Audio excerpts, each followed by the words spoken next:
Olá, turma. Vamos falar um pouquinho sobre quadriláteros, né? Nossa aula de hoje. Na família dos quadriláteros, né, elas se dividem em três grupos. Temos os paralelogramos, os trapézios e os trapezoides. Inicialmente, vou falar sobre os paralelogramos e as suas definições e propriedades. Falando sobre o paralelogramo, né, a definição geral. Paralelogramo é todo quadrilátero que possui dois pares de lados paralelos. Então aqui está o meu primeiro par e o meu segundo par. Então isso que define um paralelogramo. Vamos ver aqui algumas propriedades gerais para os paralelogramos. O paralelogramo ele tem os ângulos consecutivos, ou seja, os vizinhos, ângulos que são suplementares. Então o ângulo A e o ângulo B eles somam 180 graus, assim como o ângulo B e o ângulo C, o C e o D. Cada par, né, de ângulos vizinhos somam 180. Os ângulos opostos, o A e o C, por exemplo, e o B e o D, os opostos são congruentes. A respeito das diagonais, as suas diagonais, elas bisseccionam. O que quer dizer isso? Elas se dividem ao meio, elas cruzam no seu ponto médio. Então esse ponto aqui, ó, é o ponto de interseção das diagonais, que é o nosso ponto médio. Vou representar esse ponto por M, pela letrinha M, de médio. Esses dois segmentos, eles são de iguais medidas, assim como esse segmento é igual a este aqui. Ok? Elas se bisseccionam. Essas são as propriedades gerais que todo paralelogramo possui, tá bom? Dentro da família dos paralelogramos, vamos falar sobre os retângulos. O retângulo também é um paralelogramo, porque ele possui dois pares de lados paralelos. Mas ele é um paralelogramo que tem uma característica bem especial. Os ângulos internos são retos, né? Eles são ângulos iguais, como a soma dos ângulos internos de qualquer quadrilátero é 360 graus, e o nosso retângulo ele tem a propriedade de ângulos congruentes, né? Ângulos iguais, de iguais medidas. Quando eu pego 360 e divido por 4, vai ficar aí 4 ângulos retos. Saca aí, olha o nome. Retângulo, retos, ângulos, né? Ângulos retos. Então, quais são as propriedades que o retângulo possui? Todas as citadas anteriormente, porque ele é um paralelogramo. Então, ele tem os lados opostos paralelos em mesma medida, ângulos consecutivos suplementares, ângulos opostos iguais e as diagonais elas se bisseccionam. Além dessas quatro, as suas diagonais elas são congruentes, ou seja, elas possuem iguais medidas. E pelo fato dela se interceptar no ponto médio também, pelo fato dele ser um paralelogramo, essas quatro medidas aqui são todas iguais. Então, se ele tem uma diagonal medindo 10, a outra também vale 10. Como se divide no meio, cada um desses segmentos aqui corresponde a 5, por exemplo. Então, conclusão. Ao traçarmos as diagonais de um retângulo, dividimos ele em 4 triângulos isósceles. Ele tem um par de triângulos congruentes. Ó. Esse triângulo aqui, por exemplo, que eu estou destacando em vermelho, e esse na parte superior, eles são idênticos, eles são congruentes. Da mesma forma, esse triângulo aqui que eu estou destacando em preto, e esse outro do lado esquerdo são congruentes. Então, essas são as nossas propriedades do retângulo. E o losango? Né? O que caracteriza o losango? Ele também é um paralelogramo porque ele tem dois pares de lados paralelos. Mas ele é um paralelogramo com uma característica bem interessante. Ele tem todos os lados iguais. E quando isso acontece, a gente pega e diz que ele é equilátero. Beleza? Retângulo é equiângulo, losango é equilátero. Então ele tem todos os lados de iguais medidas. Além dessas 4 propriedades que inicialmente eu já citei, né, repetindo, ângulos opostos iguais, ângulos consecutivos suplementares, diagonais se bisseccionam, né? Lados opostos paralelos e de mesma medida. Além dessas, ele tem as propriedades específicas do losango. Primeiro, suas diagonais são bissetrizes, então ela divide os ângulos em partes iguais. Além disso, elas são ortogonais, ou seja, elas formam ângulos de 90 graus. Conclusão: ao traçarmos as diagonais de um losango, dividimos ele em 4 triângulos retângulos congruentes, ou seja, idênticos, iguaizinhos, tá bom? Essas são as propriedades para o losango. E bora falar agora de um quadrilátero bem especial, né? O quadrado. O quadrado ele também é um paralelogramo, né? Porque ele tem os lados opostos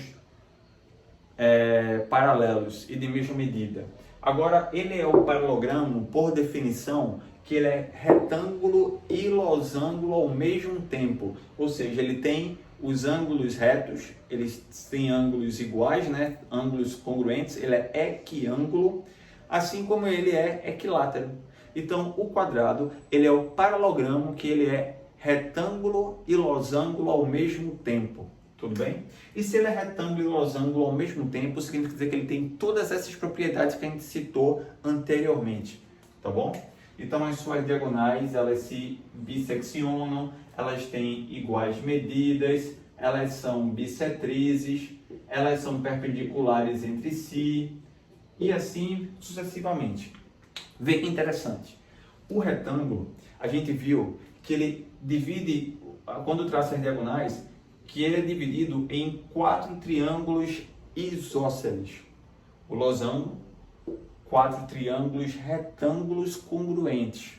O quadrado são triângulos que são isósceles e retângulos congruentes, ou seja, 4 triângulos retângulos e isósceles, todos congruentes, tá bom? Pronto, galera. Aí tá as propriedades dos paralelogramos. Lembrando que o quadrado ele é o danadão, porque ele é o retângulo e o losango ao mesmo tempo. Ele tem todas as propriedades que eu acabei de citar, tá bom? Agora segue a dica. Aqui nesse meu diagrama, tá? Tem uma estrutura bem interessante que a gente pode trabalhar. Eu vou dizer para vocês o caminho da verdade. O caminho da verdade em que sentido?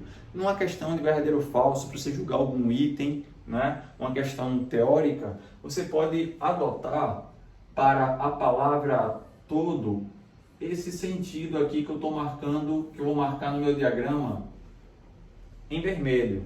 Ou seja, sempre analisando da direita para a esquerda no nosso diagrama aqui, eu tenho que todo quadrado ele é um retângulo.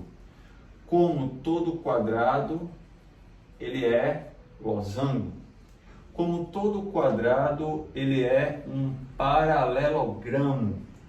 Todo retângulo é um paralelogramo. Todo losango é um paralelogramo. E ainda posso ir mais, dizer que todo paralelogramo é um quadrilátero. Então, da direita para a esquerda, seguindo esse fluxo do diagrama, a palavra todo está correta. Pegou o sentido contrário, está pegando a contramão, falso, tudo bem? Então, por exemplo, todo retângulo é um quadrado? Falso, está na contramão. É todo quadrado que é retângulo. Por quê, professor? Por que que todo retângulo não é quadrado? Porque para ter quadrado tem que ter algo mais, né? Ele tem que ter lados iguais, né? Não basta ter os ângulos retos, tem que ter os lados iguais também. Então, por isso que todo quadrado ele é retângulo e losango ao mesmo tempo. Pronto. Agora, se quiséssemos falar uma outra palavrinha, por exemplo, alguns, né? Alguns ou existe, se encaixa da esquerda para a direita. Por exemplo, alguns retângulos são quadrados? Sim, verdadeiro, alguns são, porque alguns retângulos têm lados iguais. Alguns losangos são quadrados? Sim, alguns losangos são quadrados, porque existem losangos que têm ângulos retos, né? Alguns paralelogramos são quadrados? Sim, alguns sim, não todos, mas alguns são. Alguns paralelogramos são losangos, verdadeiro. Alguns paralelogramos são retângulos, né?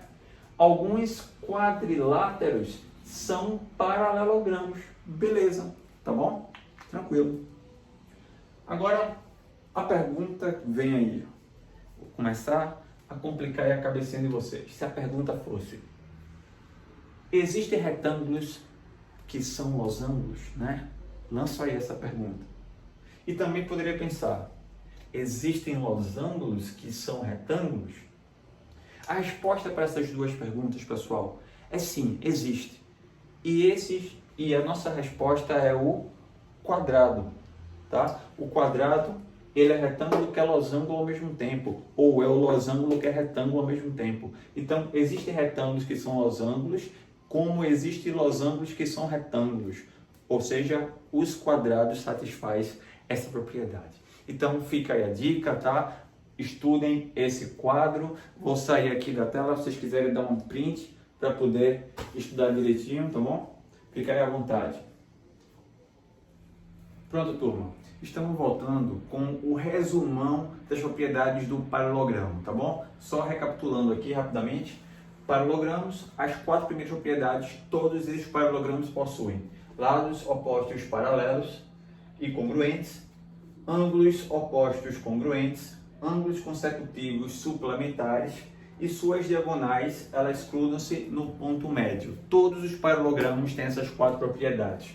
O retângulo, ou seja, eu coloquei aqui, ó, da propriedade 1 até a propriedade 4, que foi as que eu citei anteriormente, mas aí tem essas que são específicas dele: ângulos congruentes, diagonais congruentes. Essas são propriedades específicas do retângulo. Losango tem da propriedade 1 a propriedade 4 e mais propriedade 7, que seriam os lados congruentes, suas diagonais são bissetrizes e suas diagonais são perpendiculares, tá bom? E o nosso famoso quadrado, né, o danadão, ele tem todas as propriedades citadas anteriormente, tá bom?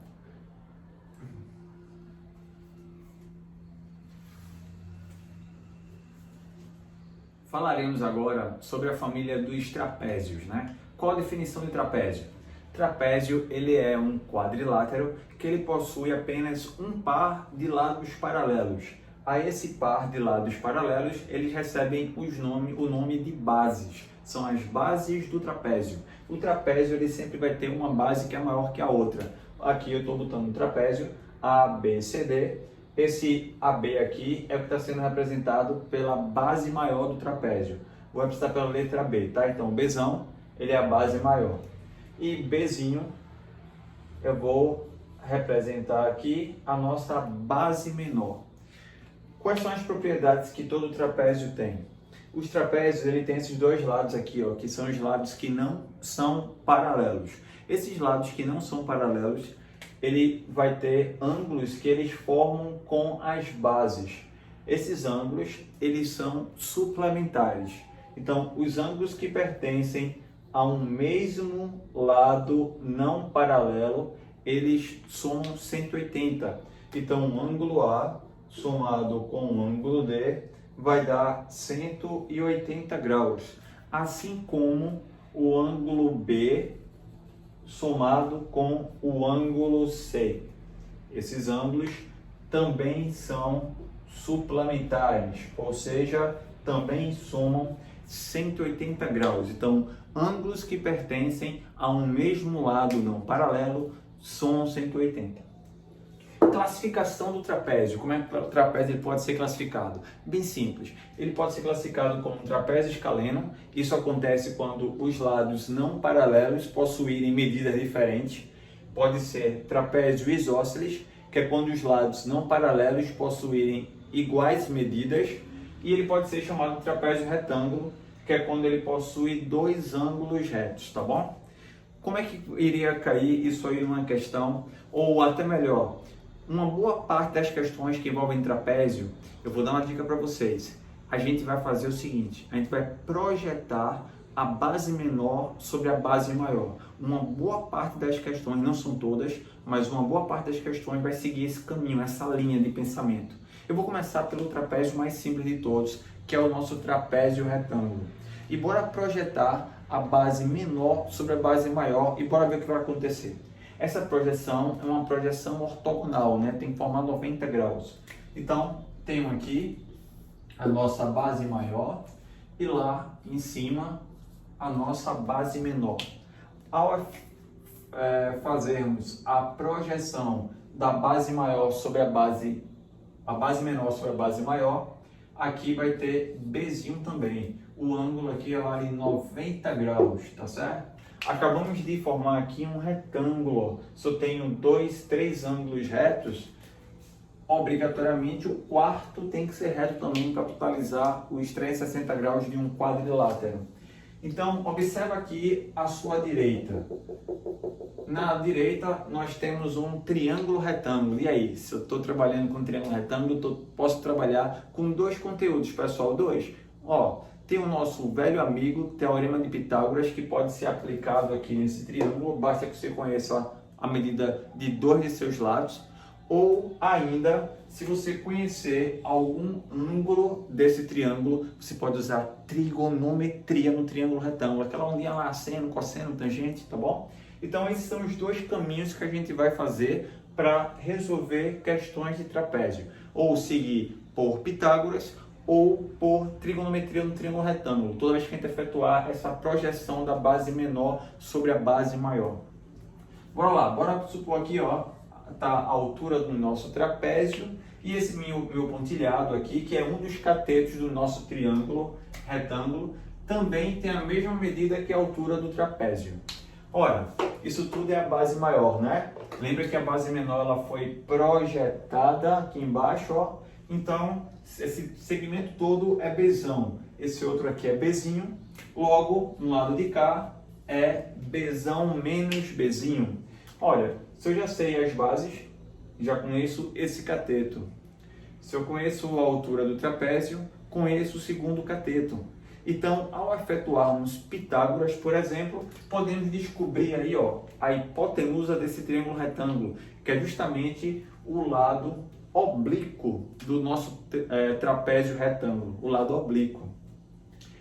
E aí eu poderia responder perguntas do tipo: qual é o perímetro do trapézio? Ó, soma a base maior, a altura, a base menor e o lado oblíquo que você encontrou.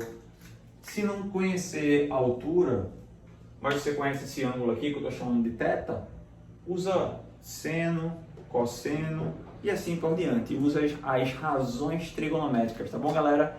Segue aí essa dica para a gente resolver algumas questões envolvendo trapézios, retângulos. Agora, e se o trapézio ele fosse isósceles? Vê, o trapézio sendo isósceles, sendo retângulo ou sendo escaleno, é igual. A gente vai projetar uma base sobre a outra. O trapézio isósceles, ele é, digamos, o segundo mais simples, né? Na nossa escala aqui, falando de trapézio retângulo como sendo o mais básico de todos, o trapézio isósceles seria o segundo mais fácil de resolver. E aqui, ó, tenho a minha base maior, temos a base menor, fiz as projeções da base menor sobre a base maior, encontrei aqui embaixo Bzinho. Os ângulos retos, né, das projeções vai determinar 2 triângulos retângulos, um à minha direita e outro à minha esquerda. Esses triângulos são congruentes, são iguais, idênticos. Então eu posso aplicar Pitágoras do lado direito ou do lado esquerdo, tanto faz, né? Ou usar trigonometria em um lado ou no outro, tanto faz, porque eles são triângulos congruentes. Mas a ideia continua sendo a mesma. A única ressalva aqui é o seguinte: tudo aqui é minha base maior e esse segmento aqui central é a base menor. O que sobra é a base maior menos a base menor, que vai ser dividido ao meio, já que esses segmentos são iguais pelo fato do nosso trapézio ser isósceles. Então aqui eu tenho uma base maior menos a base menor sobre 2 e aqui base maior menos a base menor sobre 2. Bora ver um exemplo numérico aqui.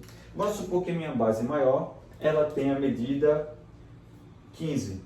E a base menor, ela tem a medida 3. Quando eu projetar, aqui vai ser 3. Como o segmento total vale 15, fica faltando 12, né? Que vai ser dividido igualmente. 6 e 6, tá bom? Ou seja, para encontrar esse segmento, ó, é 15 menos 3, que vai dar 12, dividido por 2, 6. 6 para cada lado, ok? E se o trapézio ele for escaleno? É o mesmo processo, pessoal. Projetamos uma base sobre a outra. Aqui o grau de dificuldade ele é um pouquinho maior. É um pouquinho maior por um simples fato. Quando eu fizer essa projeção da base menor sobre a base maior, os triângulos que eu vou obter, né, eles são triângulos retângulos, porém eles não são mais idênticos. E aí isso vai dificultar um pouquinho o processo, vai tornar um processo um pouco longo, que para a prova da especialista ou mesmo a prova da ESA, tá? Eu acho pouco provável que venha cair por conta do tempo que a gente dispõe para fazer os exercícios. Mas enfim, bora lá. Bora ver como é que seria esse processo. Aqui estaria a minha base menor, novamente projetada. Como esses segmentos aqui, eles não são mais iguais, não sei como é que vai ficar feita essa divisão. Eu vou chamar aqui de X e esse aqui de Y, tá bom? Aqui está a altura do nosso trapézio. O que vai acontecer é que nesse tipo de questão, provavelmente, ele iria fornecer os lados oblíquos, né? Os lados não paralelos. E com isso, a gente usaria Pitágoras aqui nesse triângulo e encontraríamos uma relação entre o H e o X. Usaríamos Pitágoras aqui nesse outro triângulo, encontraríamos uma relação entre o H e o Y, e aqui somaria essas três medidas, igualaria a base maior, encontraria uma relação entre o X e o Y. Aí eu ficaria com um sistema de equações, né? Para ser mais específico, 3 equações com 3 incógnitas, que é o X, o Y e o H. O X, o Y e o H. Aí vai dar um pouquinho de trabalho para resolver esse tipo de questão, mas tudo bem, né? Só um pouco de calma, mas repetindo, pouco provável que venha cair na especialista algo desse tipo. É mais provável que caia, ó, no triângulo, retângulo, depois triângulo isósceles. Aqui ele provavelmente ele poderia até cair, mas ele poderia te dar mais informações, valores de ângulos para você usar, trigonometria, mais dados. Se ele te fornecer mais dados, aí beleza, dá para tu aplicar na questão que envolve trapézio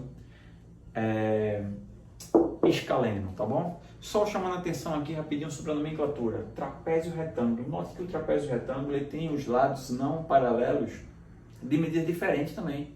Ou seja, ele é um exemplo, né, de um trapézio escaleno. Ele até recebe o nome trapézio escaleno retângulo. É como se o trapézio retângulo ele fosse um caso particular do trapézio escaleno, tá bom? E aí, turma? Bora ver mais algumas observações que vai ajudar a gente na hora de resolver alguns exercícios. Lembra que a gente viu agora há pouco que a gente pode trabalhar com alguns tipos de questões projetando uma base sobre a outra e aí aplicaríamos Pitágoras ou trigonometria no triângulo retângulo. Tem outro tipo de raciocínio que a gente pode fazer também nas questões que envolvem trapézio. Bora supor que eu tivesse aqui uma questãozinha que envolve um trapézio, né, a base maior e a base menor dele, e ele comenta o seguinte, que ele pergunta, ele fala que os lados não paralelos, ele vai ser prolongado, então, e vão se encontrar num ponto que eu vou chamar ponto E. Veja bem, bora supor aqui que está os vértices A, B, C e D, tá bom? E aí eu vou fazer o prolongamento desses lados não paralelos.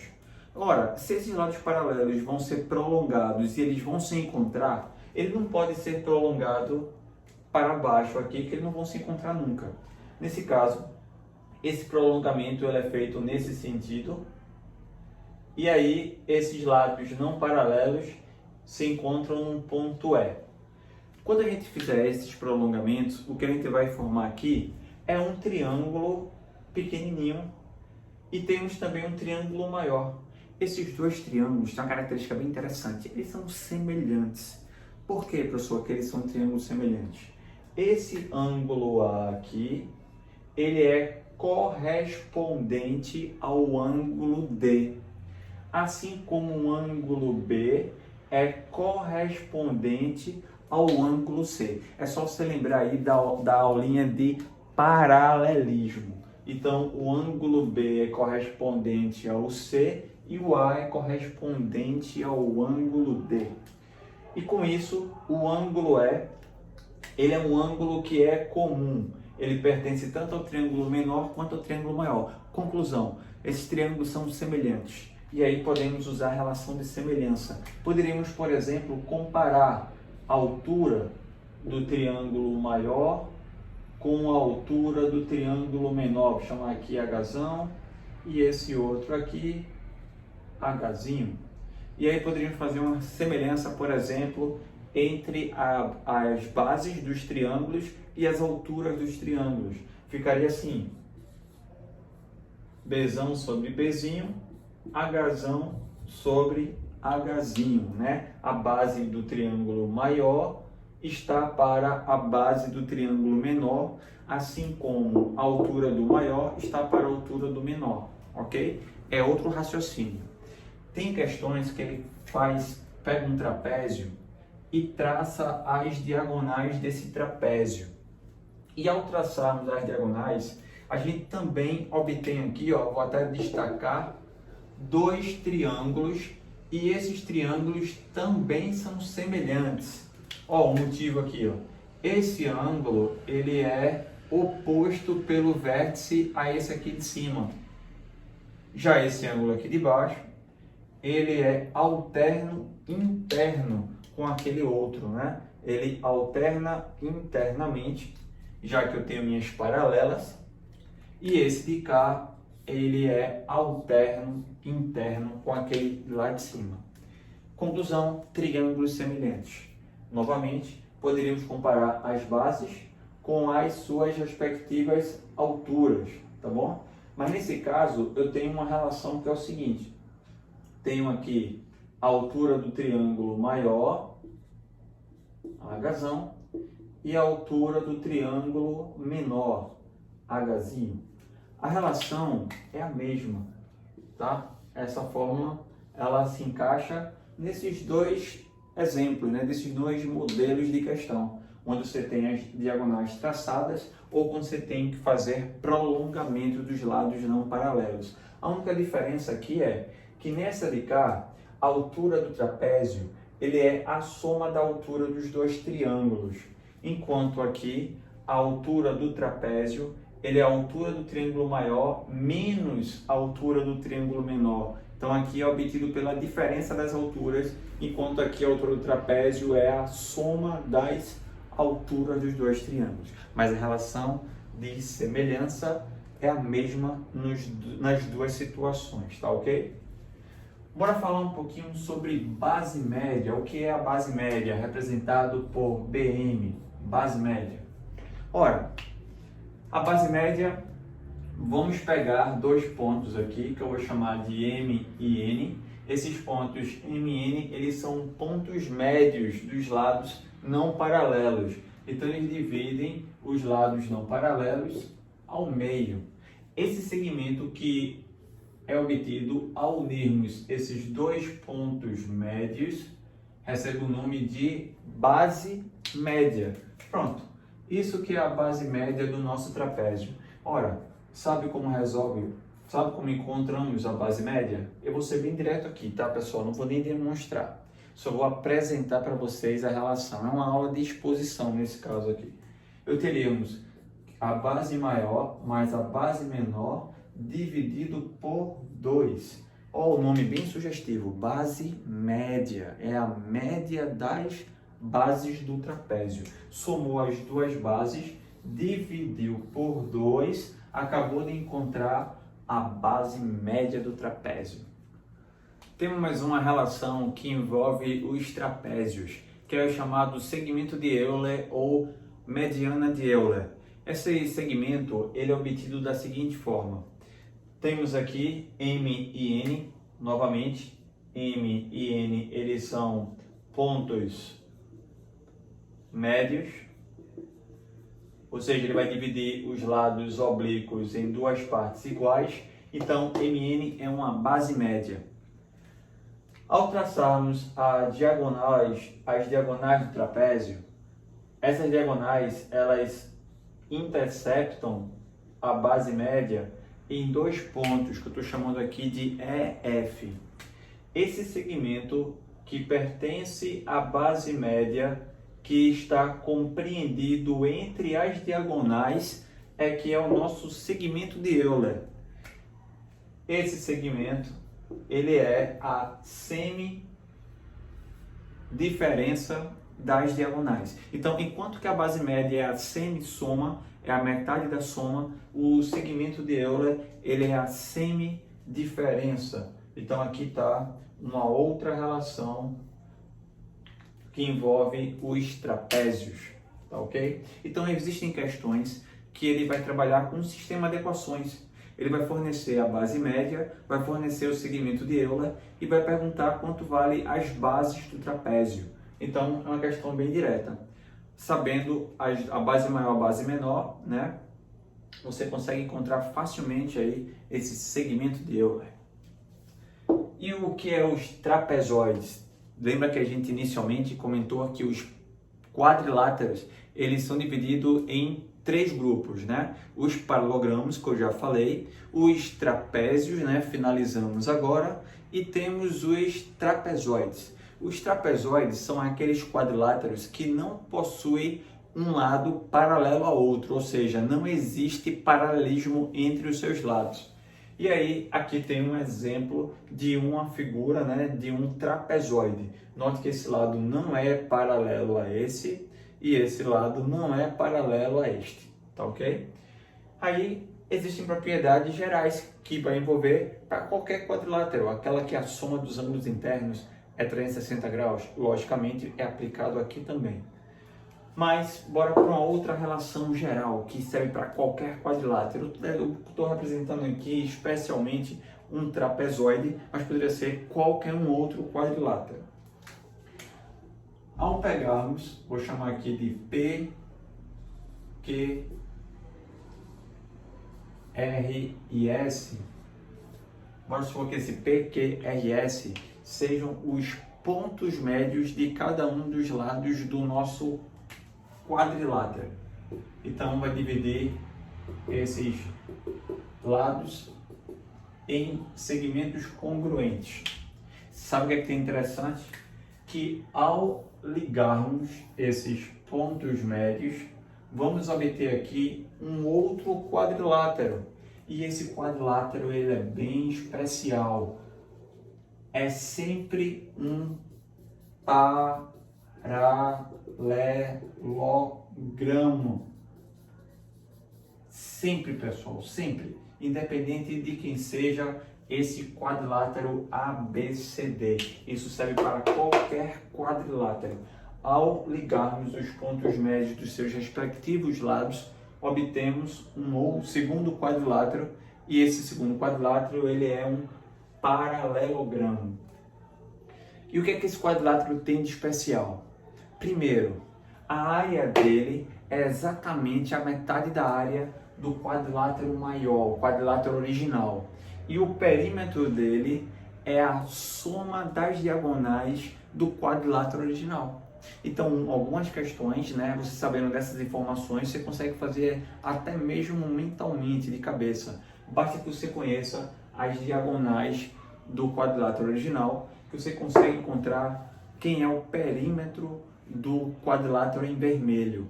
Somou as diagonais, acabou de encontrar o perímetro do quadrilátero em vermelho, beleza? Pronto, turma, bora partir para os exercícios agora, colocar tudo isso aí em prática com o material da nossa apostila. Pronto, turma, vamos agora para a nossa sessão de exercícios, tá certo?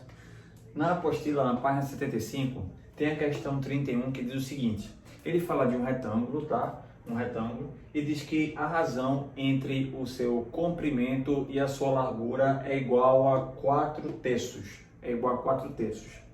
Ele quer que você determine a medida dos lados desse retângulo, sabendo que ele tem como perímetro 63. Vamos lá. Perímetro é a soma dos lados do paralelogramo. E o paralelogramo, ele tem o retângulo, ele tem os lados opostos, paralelos e de mesma medida, pelo fato dele ser um paralelogramo também. Então, o perímetro vai ser 2x somado com 2y. Isso vai dar igual a 63. Podemos isolar uma das variáveis nessa primeira equação e substituir na segunda, né? Porque aqui a gente tem um sistema de equações, duas equações e duas incógnitas. Eu vou isolar o o x na primeira equação, vai ficar 4y sobre 3, e a gente vai substituir esse valor do x na segunda equação. Então ficaríamos com 2 vezes 4y sobre 3 mais 2y é igual a 63. Tiraríamos agora o MMC. Quanto vale o MMC aqui? O MMC é o próprio 3, divide e multiplica, então vai dar 8y, e 3 dividido por 1 vai dar 3, 3 vezes 2 vai dar 6, então vai dar 6y, é igual a 3 dividido por 1 vai dar 3, 3 vezes 63, ou seja, 63 vezes 3. Essa soma entre 8 e 14, entre 8 e 6, desculpe, vai dar 14, 14y, igual a 63 vezes 3. 63 e 14, ambos dá para dividir por 7. 63 por 7 dá 9 e 14 por 7 vai dar 2. Com isso, o valor do y vai dar 27 meios, né? Quando esse 2 passar dividindo. Pronto, acabamos de encontrar o valor do y. Aí vamos encontrar o valor do x. Então o x vai ficar 4 terços vezes o valor do y, que é 27 meios. Também podemos simplificar essa fração. O 4 com o 2, que vai dar 2, e o 27 com o 3, que vai dar 9. Com isso, o valor do x é igual a 18, tá? 2 vezes 9. Pronto. Acabamos de encontrar a medida dos lados desse retângulo. Questão 31, finalizada. Questão 38. Na 38, ele refere-se a dois quadriláteros. Ele fala do paralelogramo e de um paralelogramo especial, que é o losango. Ele pega e diz que um paralelogramo e um losango, ele tem o mesmo perímetro, tá? Sabendo que o lado do losango mede 13, né? E que a medida de um lado do paralelogramo é o triplo da medida do outro. Então, se um eu estou chamando de x, o outro é o triplo, 3x. Aí ele quer que você encontre a medida dos lados do paralelogramo. Veja bem, se aqui eu tenho um losango, lembre que o losango ele tem todos os lados iguais. E o paralelogramo ele tem os lados opostos, paralelos e de mesma medida. Então, se o perímetro de um é igual ao perímetro do outro, é só somar os dois lados e igualar. Feito isso, a soma dos lados aqui em cima vai dar ao todo 8x, né? 8x. E a soma aqui embaixo daria 4 vezes 13. 4 vezes 13. Posso simplificar o 4 com o 8, daria 2. E esse 2 passa dividindo. E aí eu vou encontrar o valor do x como sendo 6,5. Se x vale 6,5, o outro lado, que é o triplo do x, é 3 vezes esse valor. E aí, 3 vezes 6,5 vai dar 19,5. Então, essas são as nossas respostas. 6,5 e 19,5 são as medidas do lado do paralelogramo. Mais um exemplo aqui, ó. Na página 74, a questão 9, ele também refere-se a um paralelogramo e diz que a razão entre dois de seus ângulos é igual a 4/5. Veja bem, Eu estou ilustrando aqui um exemplo de uma figura, de um paralogramo, para ser mais específico, estou chamando esse ângulo aqui de x e o de lá de y. Esses ângulos, eles são diferentes porque a razão entre eles não é 1, é 4/5. E o x, ele é menor do que o y pelo fato do 4 ser menor que o 5.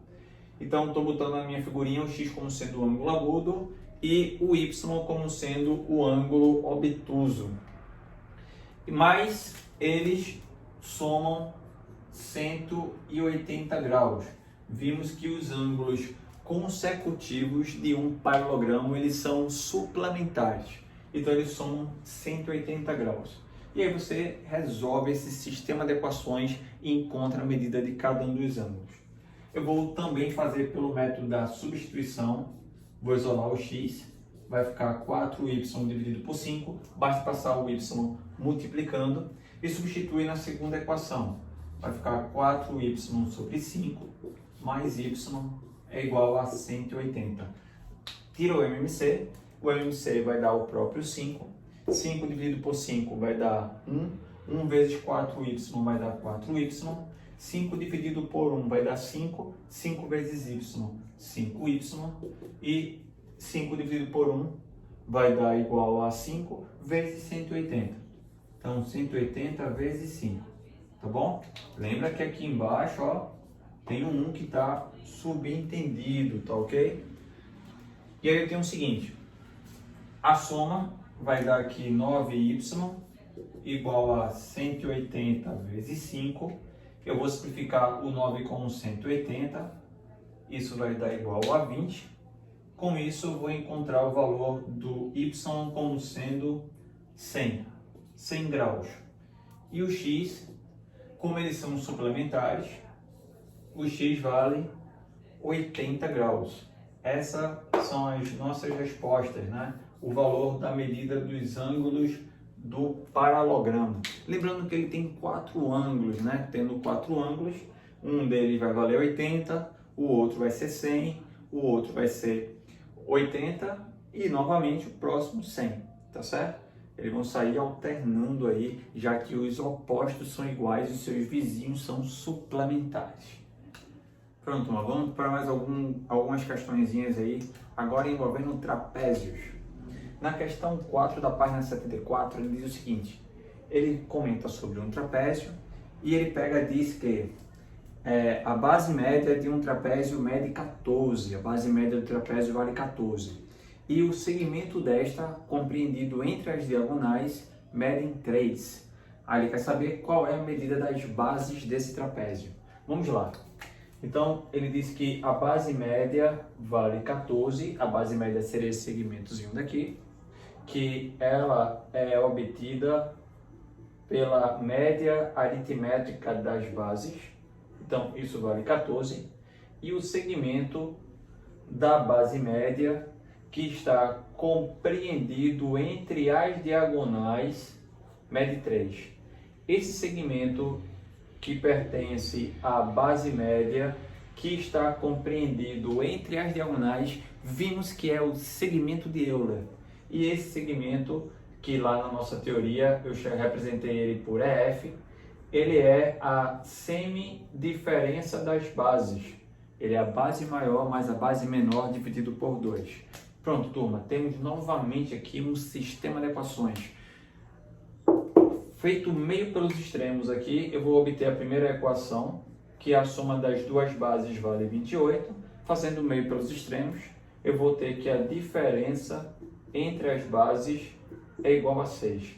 E aí, resolvendo esse sistema, pelo método da adição, vamos somar as bases.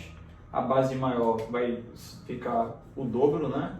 E a base menor ela vai ser cancelada. Essa soma dá igual a 34. Com isso, a base maior tem medida 17. Ora, se a soma delas dá 28 e a base maior vale 17, é porque a base menor vale 11. 11 é a medida da base menor e 17 a medida da base maior. Acabamos de encontrar as bases do trapézio. E a questão 7.4, ou melhor, questão 23 da página 7.4, ele diz o seguinte, ele fala sobre um trapézio, diz que esse trapézio ele é isósceles e diz que a altura, né, forma com o lado oblíquo um ângulo de 35 graus. Pergunta, quais os ângulos do trapézio? Veja bem, lembra que quando a gente está traçando a altura, é como se a gente estivesse fazendo aquela projeção da base menor sobre a base maior, lembra? E aqui a gente tem o nosso triângulo retângulo. Então, como a soma dos ângulos internos de um triângulo tem que dar 180, já tem um 90 aqui, né? Então, os agudos, eles são complementares, eles têm que somar 90 graus também. Como eu já tenho um ângulo lá de 35, para completar os 90, vai dar 55 graus. 55 graus. E esse ângulo aqui de cima também vale 90, porque a gente está fazendo lá traçando a altura. Conclusão, esse ângulo total seria 90 com mais 35. 90 com mais 35 vai dar um ângulo de 125 graus. Lembra que a gente viu que os ângulos que pertencem a um mesmo lado não paralelo de um trapézio, eles são suplementares. Ó, 55, esse aqui da base inferior, né, da base maior, 125 é o ângulo da base menor, tá bom? Como esse trapézio ele é isósceles, os ângulos da base, né, eles vão ter os mesmos valores. Então, a base maior, os ângulos dela têm o mesmo valor e os ângulos da base menor também. Então, a nossa resposta, que quais são as medidas dos ângulos? Eu tenho um ângulo de 55, outro de 55, outro de 125 e outro de 125. Pronto. Esses são os 4 ângulos do trapézio. Pronto, vamos à nossa última questãozinha aí do nosso material, que ele diz o seguinte, na página 74, a questão 6, ele diz, um trapézio isósceles, a medida de um dos ângulos agudos é a metade da medida de um ângulo obtuso, né? Aí ele diz que as bases medem 7 e 12. Calcule o perímetro do trapézio. Bora lá, vai fazer um desenho aqui. Inicialmente ele fala de um trapézio isósceles, ou seja, esse trapézio ele tem dois lados iguais. A base menor mede 7 e a base maior mede 12. E um ângulo é a metade do outro, né? Então, se um vale 2x, o outro, sendo a metade, vale apenas x. E aí ele quer que você encontre qual o perímetro do trapézio. Veja bem, aqui a gente vai aplicar aquela nossa dica, né, de projetar a base menor sobre a base maior. Mas, primeiramente, bora descobrir quais são esses ângulos, porque dá para descobrir facilmente. Vimos que os ângulos que pertencem ao mesmo lado não paralelo, eles são suplementares.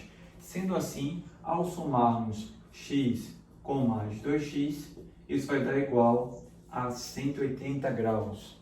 Então, temos 3x igual a 180, ou seja, x vale 60 graus. E aí, ó, ao projetarmos a base menor sobre a base maior, vou ter o nosso ângulo reto e o nosso x medindo 60 graus. Como a base menor vale 7, a projeção aqui dela também vale 7. O segmento total é 12, retiro os 7 que eu tenho, vai sobrar 5, que vai ser dividido igualmente, né? Lembra? Então vai ficar 5 sobre 2 e 5 sobre 2. E aí eu consigo encontrar facilmente o valor da hipotenusa do nosso triângulo retângulo. Bora lá, bora lembrar de trigonometria.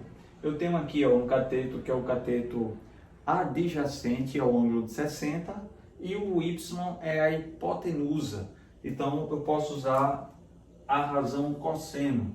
cosseno de 60 é o cateto adjacente, que é o 5 sobre 2, dividido pela hipotenusa, que vale y.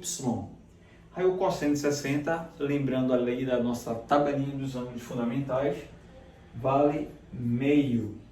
E aí, ao fazer meio pelos extremos, vou encontrar que o y vale 5. Veja bem, ele quer o perímetro do trapézio. Se no lado de cá, esse lado tem medida 5, né? O trapézio, ele disse no texto que é um trapézio isósceles, então no outro lado também mede 5. E o perímetro, como é a soma dos lados, e temos que somar o 5 com o 7, que é a base menor, com o 5 e com o 12, que é a base maior.